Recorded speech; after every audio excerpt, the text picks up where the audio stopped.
Hello everybody, I'm Dr. Vahini Reddy and I have my private practice called the Dental Venue in Koramangala, Bangalore, India.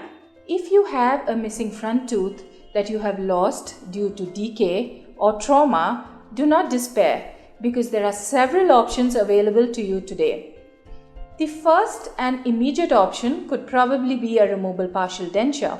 This is a temporary replacement till a long-term prosthesis is planned. This is not very stable and lacks a secure connection. However, it would be good to temporarily cover up the gap that you may have due to a missing tooth.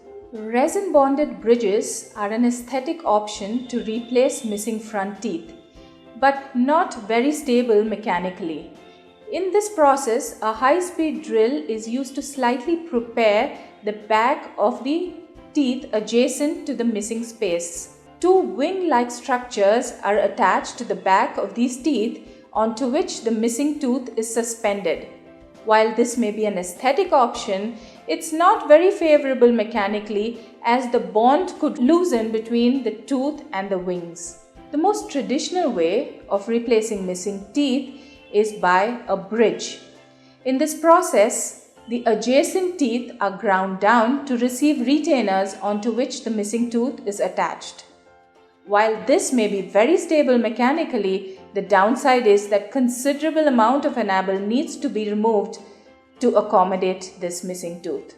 The most current and fantastic way of replacing missing teeth is by way of a dental implant. It is a small titanium screw that is inserted into your jawbone and left to integrate for 3 to 4 months. After this time period, it is uncovered and a tooth is attached to it. It closely mimics the structure and design of your natural tooth. It is the most secure option of replacing a missing front tooth with a solid foundation, and it is proven to outlast all other methods of tooth replacement.